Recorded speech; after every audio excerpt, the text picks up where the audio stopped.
বিসমিল্লাহির রহমানির রহিম। আসসালামু আলাইকুম। কেমন আছেন আপনারা? আশা করি অনেক ভালো আছেন। আমি আছি আলহামদুলিল্লাহ, শুকর আলহামদুলিল্লাহ। আজ নিয়ে এসেছি আমেরিকার বাড়ির সামনে বাগানের পাঁচমিশালি শাক। এটা দেখেন, বইতা শাক।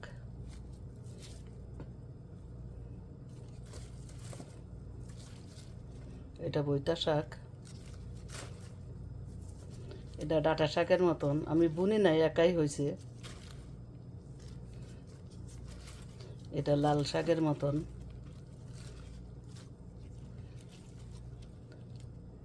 এটাও ডাঁটা শাকের মতন। এটা পাঁচমিশালি শাক। এরা দেখেন, আমাদের বাংলাদেশে এটাকে বলে, আমরা বলি বাইলা শাক, আবার কোনো এলাকায় বলে নোনতা শাক। এটাও আছে সাথে।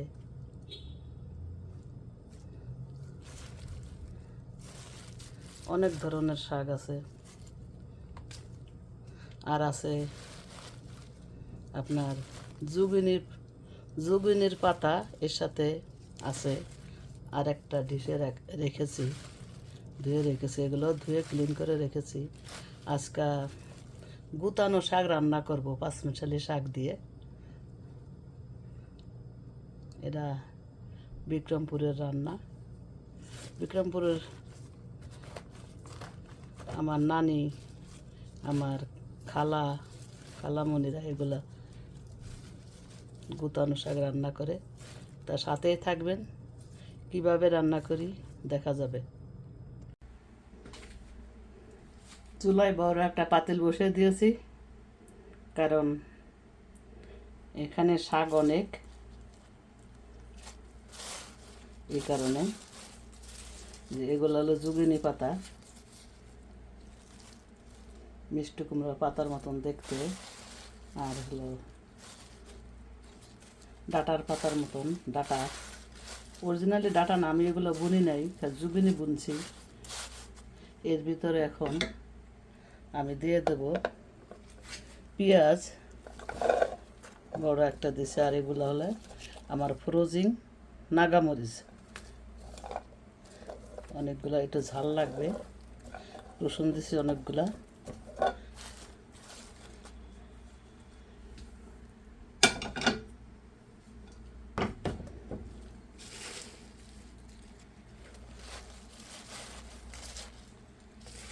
কোনো পানি দেব না, শাকের থেকে পানি বেরোবে। আমি পরিমাণ মতো লবণ দিয়ে আস্তে আস্তে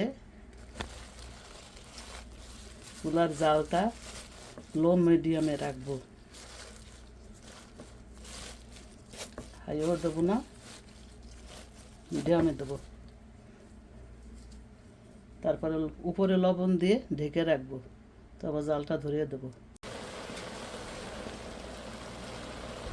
শাকটা কমে গেছে দেখেন, পানি আমি দেই নাই, শাকের থেকেই পানি উঠছে এবং সিদ্ধও হয়েছে। আর একটু পানিটা কমলে তারপরে এই পেঁয়াজ রসুন সিদ্ধ হোক ভালোভাবে। পেঁয়াজ রসুনটা এখনো ভালোভাবে সিদ্ধ হয় নাই।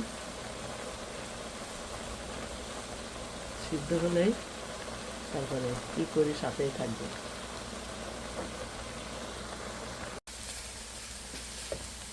এই যে দেখেন না, এটারে বলে ডাল গপি। এটা দিয়া, এটার নামই গুতানো শাক। এখন এগুলো সব কিছু ই করে নেব, মিক্স করে নেব, গোটায় গোটায় একবার ভর্তার মতন বানিয়ে ফেলবো। তারপরে কি দিয়ে বাগার দিয়ে দেখবেন।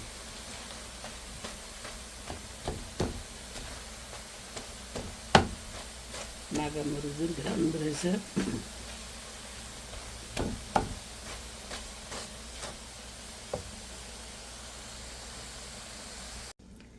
একটা পাতিল দিয়ে সরিষার তেল দিয়ে দিয়েছি এবং শুকনো মরিচ দিয়ে একটু ব্রাউন কালার করে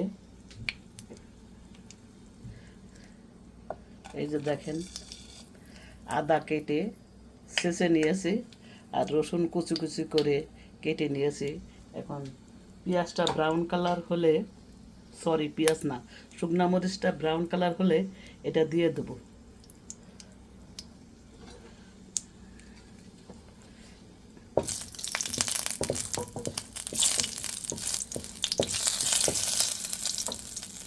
এখন আদা আর রসুনটা দিয়ে দেবো।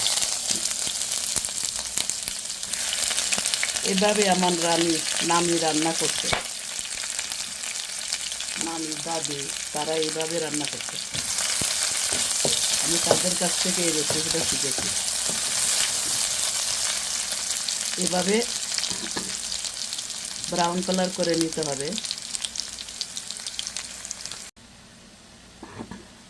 আমার গুতানো শাক রেডি, রান্না হয়ে গেছে। এখন আমি সার্ভিং ডিশে ট্রান্সফার করে দেখাবো।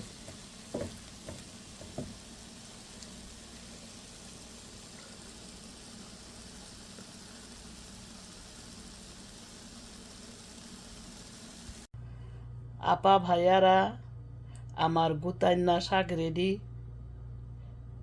এটা একটা সহজ রেসিপি, কিন্তু খেতে অসাধারণ।